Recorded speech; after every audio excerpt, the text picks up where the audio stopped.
I never thought a birthday party could turn into a nightmare. My pregnancy announcement should have been a celebration, but instead, rage filled my husband's eyes. His mother's words poisoned him, twisting love into hatred. Before I could react, he grabbed a steaming pot of soup and hurled it at my pregnant belly. The burning liquid seared my skin, pain ripping through me as I collapsed.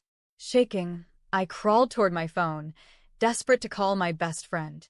But just as I pressed the button, my husband's next move was even worse, more dangerous, more cruel. Hello, my name is Emma Carter, and I am 28 years old. I live in Maplewood, a quiet suburban town known for its tree-lined streets and close-knit community. I work as a school counselor, helping children navigate their emotions and struggles. I have always been the type of person who puts others before herself. My job fulfills me, and I find purpose in guiding young minds. Good morning, Alex. How are you feeling today? I asked a nervous little boy in my office. I feel better, Miss Carter. Thanks for talking to me yesterday, he replied with a shy smile. Moments like these make everything worth it. Outside of work, my life seemed simple. I had been married for 3 years to Daniel Carter, a man I once believed was my safe place. Daniel was a finance manager at a mid-sized firm. He was smart, composed, and well-spoken. At first, I admired his quiet nature. I thought it made him thoughtful, intellectual. I didn't realize that his silence often meant indifference. Then there was his mother, Laura Carter, a woman obsessed with social standing and wealth. She had never approved of me. You should have married someone more ambitious, she would say to Daniel, making sure I was within earshot. And then there was his sister, Rachel, who had married a wealthy attorney and never let anyone forget it. Our new house is incredible, she would say at family gatherings, conveniently slipping in its price. Daniel, when are you and Emma going to upgrade from that tiny place? Every gathering felt like a test. One I was always failing. But they never knew the battles I was already fighting in silence. For 2 years, Daniel and I had been trying to have a child. After experiencing several painful miscarriages, I finally had a stable pregnancy. Twins. It should have been the happiest moment of my life.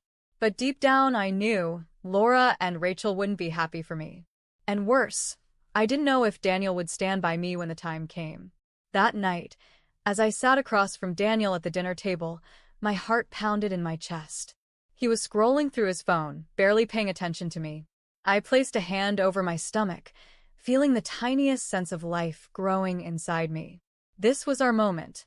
This was supposed to be a happy moment. Daniel, I said, trying to keep my voice steady. He glanced up, his expression unreadable. Yeah, I took a deep breath. I'm pregnant. Twins. For a brief moment, his face remained neutral. Then, slowly, his lips curved into a small smile. Twins, he repeated. I nodded, my eyes filling with tears. Yes. After everything we've been through, it's finally happening. To my relief, he stood up, walked over, and placed a hand on my shoulder. That's great news, Emma, he said softly. I exhaled, my heart swelling with relief. Maybe this time would be different. But then he frowned slightly. Have you thought about how Mom and Rachel will react? The warmth in my chest disappeared. I know they can be difficult, but this is our family, Daniel, I said, forcing a smile. This is our happiness. He sighed and rubbed his temples. Fine. When do you want to tell them? This weekend, I said. At Lily's birthday party. Lily was Rachel's daughter. She was turning 1, and Laura was hosting a grand celebration at her house. Daniel's jaw tightened. You sure that's a good idea? I nodded. We can't keep this a secret forever. If they have a problem with it, that's their issue, not ours. Daniel hesitated, then finally nodded. All right. But don't expect them to be happy. I didn't. I just hoped they wouldn't ruin everything. That weekend, we arrived at Laura's grand house, a 2-story home decorated with pink and gold balloons for Lily's birthday. Guests filled the spacious rooms, chatting and sipping wine. Rachel greeted us with a practiced smile, her daughter in one arm, her designer bracelet sparkling under the chandelier light. Finally, "You're late," she said, her tone laced with disapproval. I forced a smile and handed Lily a neatly wrapped gift. "Happy birthday, sweet girl." Lily reached for it, but before she could take it, Rachel intercepted the box, barely sparing it a glance. "Oh, how cute," she said dismissively. "But I hope it's not one of those cheap wooden toys. Lily prefers something more sophisticated." I clenched my jaw, but said nothing. Inside the dining room, Laura was standing at the head of the table, effortlessly charming her guests. She gave Daniel a warm smile, but barely acknowledged me. Dinner was served: roast chicken, mashed potatoes, and Laura's famous creamy soup, which she had been preparing all morning. The rich, milk-based broth filled the room with its warm aroma. Rachel dominated the conversation, boasting about her husband's latest courtroom victory, their upcoming vacation in Europe, and their new luxury car. Daniel sat quietly, as usual. I ate in silence, my nerves growing with each passing second. Finally, as the plates were being cleared, I took a deep breath and stood up. "Actually," I said, my voice shaking slightly, "Daniel and I have an announcement to make." The room fell quiet. I reached for Daniel's hand, but he didn't take it. I hesitated, then forced myself to smile. "We're expecting twins." A cold silence filled the room. Rachel's expression twisted into something ugly. Laura's lips pressed into a thin line. I looked at Daniel for support, but he was staring at his plate. My stomach dropped. "This is unexpected," Laura finally said, her voice cool. "Unexpected," I repeated, confused. "Laura, this is wonderful news." Rachel scoffed. "You just had to do this today, didn't you? Trying to steal Lily's spotlight." My heart pounded. "That's not what this is about." "Of course it is," Laura said, setting down her wine glass. "Rachel's child is barely one, and now you're trying to overshadow her. How typical." I turned to Daniel. "Daniel?" He finally looked up at me, but his eyes were empty. "I told you this was a bad idea," he muttered. Rachel smirked. Laura took another sip of wine. And I realized, in that moment, I was truly alone in this room. I sat back down slowly, my face burning with humiliation. I had expected them to be cold, but not like this. Not outright cruel. Laura leaned back in her chair, watching me with that same disapproving look I had seen too many times before. Rachel shook her head, picking at her salad. "Honestly, Emma, how do you expect to raise children when you can barely manage your own life?" I swallowed the anger rising in my throat. "I don't need your approval." Laura's eyes darkened. "No, but my son does," she said smoothly. "Daniel, are you really okay with this? Do you think this is the life you deserve? Struggling with 2 children while your wife drags you down." I turned to Daniel, desperate for him to stand up for me. Instead, he exhaled slowly and rubbed his temples, as if I was nothing but a burden. "Mom, please not now," he muttered. But that wasn't enough. Laura's lips curled into a smirk. "You still have time to fix this, Daniel," she whispered. "You don't have to be stuck with her mistakes." A sick feeling crawled up my spine. Daniel clenched his jaw. "I don't know what to do anymore."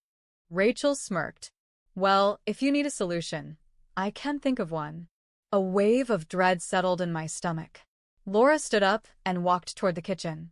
"Maybe we all just need a moment to cool down," she said smoothly. But I saw it, the way she glanced at Daniel.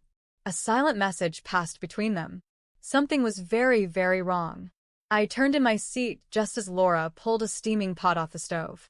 The creamy soup she had made earlier, boiling hot, thick with milk and spices, was still bubbling as she carried it toward the dining room. My breath hitched. "No."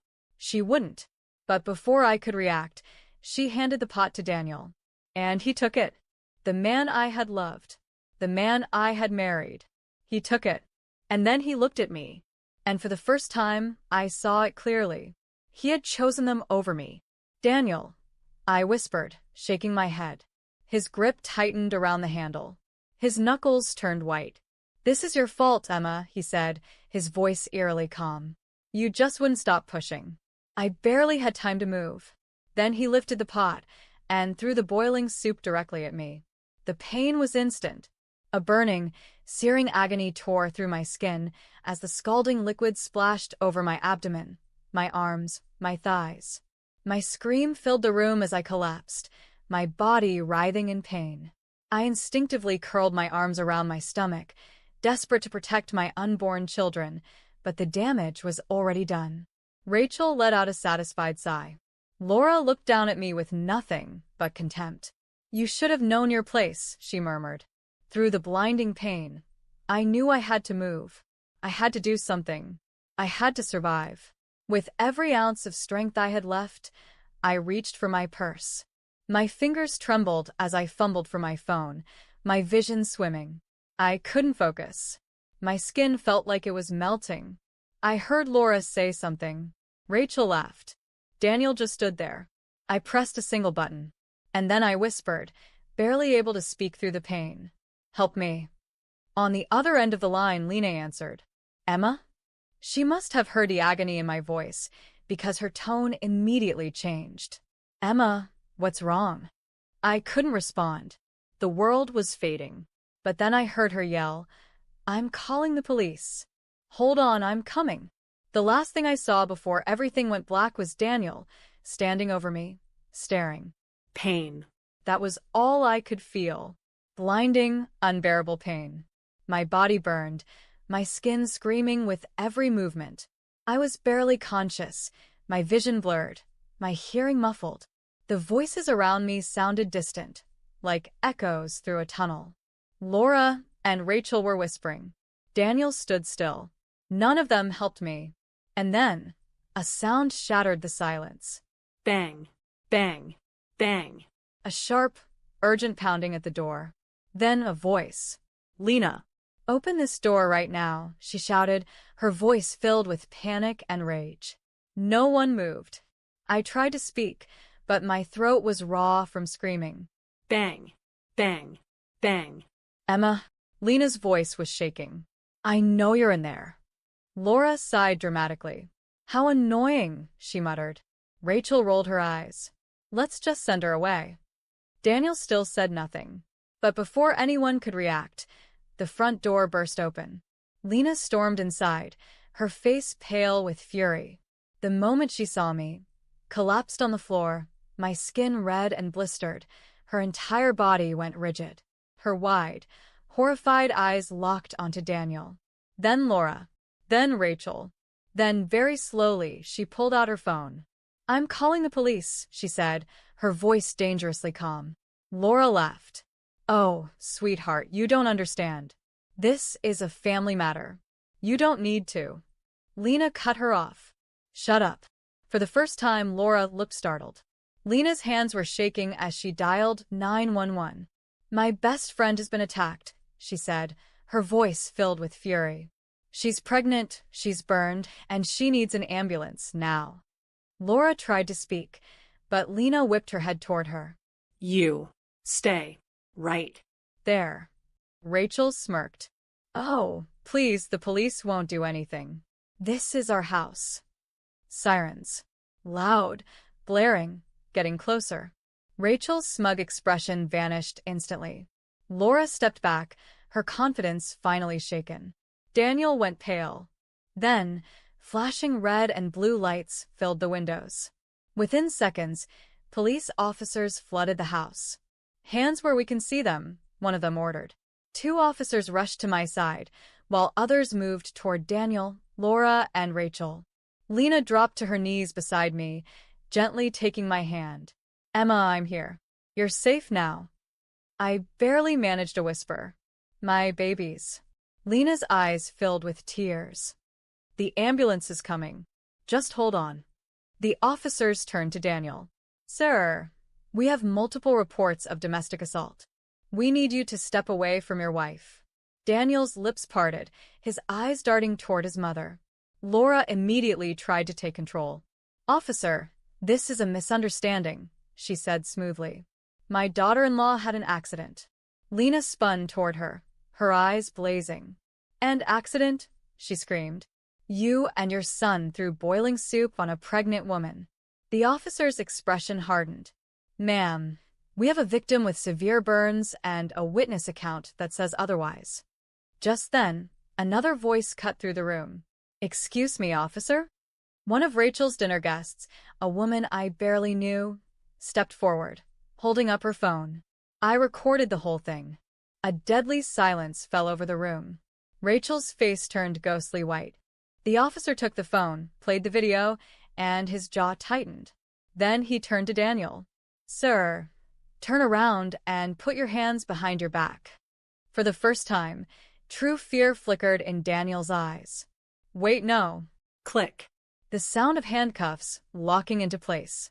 Rachel tried to back away, but another officer grabbed her wrists. No, wait. This isn't fair. Click. Another set of cuffs. Laura looked like she was about to faint. You can't do this, she shrieked. This is my house. My family. Click. The final pair of handcuffs snapped around her wrists. The officer looked at all three of them. You are under arrest for aggravated assault and attempted harm to an unborn child. You have the right to remain silent. Anything you say can and will be used against you in a court of law. I closed my eyes. It was over.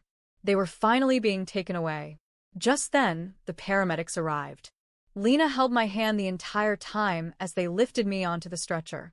I was barely conscious, but I managed to whisper one last thing before the world faded to black. Thank you, Lena. Then everything went dark. I woke up to the rhythmic beeping of machines and the sterile scent of antiseptic. My body felt heavy, my skin throbbing with pain, but I was alive. Fluorescent lights buzzed softly above me. I tried to move, but a sharp sting shot through my abdomen and thighs. Then, a warm, familiar voice. Emma? I turned my head slightly. Lena was sitting beside me, her eyes red-rimmed from crying. You're awake, she whispered, squeezing my hand. I swallowed hard, my throat dry. The babies? Lena smiled through her tears. They're okay. Both of them. The doctors said your clothes absorbed most of the heat. There was no direct harm to them. A sob of relief escaped my throat. Thank God. Just then, a doctor walked in, his expression calm but serious. Mrs. Carter, he said gently, I'm glad to see you awake. I nodded weakly. How bad is it? He checked his chart. You suffered second-degree burns across your abdomen and upper legs. Recovery will take time, but with proper care, you'll heal. I took a shaky breath. And the pregnancy? His features softened. Your babies are strong. We'll continue to monitor them closely, but as of now, they're safe. Tears rolled down my cheeks. I had survived. And so had they. A few hours after I woke up in the hospital, 2 detectives entered my room. Their expressions were calm but serious, their presence signaling the weight of what had happened. Lena remained by my side, her posture protective, her eyes burning with quiet rage. One of the detectives, a woman in a dark suit, pulled out a notepad. Her badge glinted under the hospital's fluorescent lights. Mrs. Carter, she said in a professional but gentle voice, we're sorry for what you've been through. If you're feeling strong enough, we'd like to ask you some questions about the incident. I swallowed, my throat still raw. My body ached from the burns, but I knew I had to do this. I nodded. I can talk. And so I told them everything. The emotional abuse I had endured for years. The way Laura and Rachel had manipulated Daniel against me. The moment my husband, the man who had once vowed to protect me, lifted that pot and threw boiling soup at me. The detective's pen scratched furiously against the paper, but her face remained unreadable. When I finished, there was a brief silence. Then the male detective, a tall man with graying hair, spoke. We've already arrested Daniel Carter, Laura Carter, and Rachel Carter, he informed me. The video evidence is damning, and multiple witnesses, including your friend Lena, have provided statements. The prosecution will have a strong case against them. A lump formed in my throat. What happens now? The detective glanced at his notes. Daniel has been charged with aggravated assault and attempted harm to an unborn child. Laura and Rachel are facing conspiracy charges and accessory to attempted assault. Lena, who had been gripping my hand, squeezed it even tighter. And how long will they be in prison? she asked, her voice sharp. The detective adjusted his glasses. Given the severity of the charges and the clear intent behind the attack, Daniel faces up to 15 years in prison. Laura and Rachel could receive 5 to 8 years each, depending on how the trial unfolds. I felt a shiver run down my spine. 15 years. Would that ever be enough? The detective continued. On top of that, a civil lawsuit has been filed against them. They will be required to pay financial damages to cover your medical expenses and emotional suffering. I exhaled shakily. They were gone. They could never hurt me or my children again. 3 months later, I sat in a courtroom, facing the people who had tried to destroy me. The air was thick with tension. The polished wooden benches, the judge's high seat, the rows of spectators, all of it felt surreal. Lena sat beside me, offering silent strength. Across the room, Daniel, Laura, and Rachel sat in the defendant's section, handcuffed and wearing prison uniforms. Daniel wouldn't meet my gaze. Laura, for the first time since I had known her, looked small, her arrogant confidence stripped away. Rachel's face was twisted in defiance, but I could see the fear in her eyes. The state's attorney, a sharp-eyed woman named Ms. Davis, stood and addressed the jury.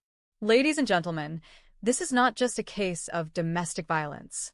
This is a case of calculated cruelty. The defendants, Daniel Carter, Laura Carter, and Rachel Carter, not only planned an attack on a pregnant woman but executed it in a way that could have killed both her and her unborn children. She turned and gestured toward me.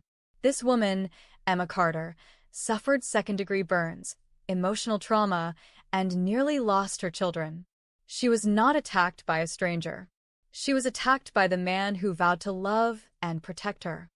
The jury members stole glances at me, their expressions grim. Ms. Davis then played the video recording captured by a party guest. The entire courtroom watched in horrified silence as Daniel raised the pot of boiling soup and threw it onto me. My scream echoed through the speakers. Even though I had lived it, watching it again made me feel nauseous. A few jury members winced. One woman covered her mouth in shock. Ms. Davis paused the video and turned to the judge. This was not an accident. This was a deliberate act of violence, and it must be punished accordingly. Daniel's lawyer, a stiff-looking man in a gray suit, stood up. Your Honor, my client deeply regrets his actions. He was under the influence of his mother's toxic manipulation and was not in a rational state of mind. He did not intend to cause such harm. I felt rage bubble inside me. Not intend to cause harm? He threw a pot of boiling soup at his pregnant wife. The judge didn't look impressed either. Rachel's lawyer tried a different tactic. Ms. Carter, she said, looking at me, would you say that you and Rachel had a history of sibling rivalry? I frowned. She's not my sister. The lawyer continued, but there were tensions between you two? I set my jaw. If by tensions you mean her treating me like I was beneath her and calling me a gold digger, then yes. Rachel shifted uncomfortably in her seat. The lawyer hesitated. They had nothing. No excuses. No justifications. Because the truth was undeniable. After 2 days of deliberation, the jury returned with a guilty verdict. The judge, a stern-faced woman with silver hair, looked directly at the defendants. Daniel Carter, you are sentenced to 15 years in prison for aggravated assault and attempted harm to an unborn child. Laura Carter, you are sentenced to 8 years in prison for conspiracy to commit assault. Rachel Carter, you are sentenced to 5 years in prison for accessory to assault. A heavy silence fell over the room. Daniel slumped in his chair, his face blank. Laura let out a choked gasp, shaking her head in disbelief. Rachel burst into tears. But I felt nothing. No pity. No sadness. Just relief. The next morning, Lena was flipping through some paperwork at my bedside. Emma, she said suddenly, I was going through your legal documents. There's something you never told me. I frowned. What? She placed a folded envelope in my lap. I recognized it immediately. I had kept it hidden for years, never feeling the need to open it. Slowly, I unfolded the paper. It was the deed to my parents' house, a house they had left me when they passed away. a house I had never told anyone about. Lena stared at me. You own property, Emma. A fully paid-off house. Why didn't you ever mention this? I swallowed hard. Because I never needed it before. I wanted to make it on my own. But you need it now, Lena said softly. You don't have to start from nothing. You already have a home. For the first time since the attack, I let out a breath that felt like freedom. I had a place to go. I wasn't trapped. I stood outside the quiet, two-story home that had belonged to my parents. The white shutters were slightly worn from time, the garden overgrown, but it was mine. Lena helped me carry the last of my boxes inside. You okay? She asked. I nodded, looking around. It smelled like old memories and new beginnings. This is home now, I said. She smiled. You deserve this, Emma. A week later, a manila envelope arrived at my door. I opened it slowly. Inside were the official divorce papers. Daniel had filed from prison. Good. I picked up a pen and, without hesitation, signed my name. The last string tying me to that life was now cut. I was finally free. Today, I sit on the porch of my home, watching my children, Noah and Lily, playing in the backyard. They are happy, safe, and full of laughter. I still have faint scars on my skin, but I wear them proudly. I started a non-profit organization for domestic violence survivors, helping women escape the cycle of abuse. And as for Lena, she never left my side. Emma, you did it, she said one evening as we sat together, sipping tea. I smiled. No, Lena, we did it. I survived. And I built a better life for myself and my children. If you enjoyed this story, don't forget to like, comment, and subscribe for more amazing content. Your support means the world to us. Let us know your thoughts in the comments below. See you in the next one.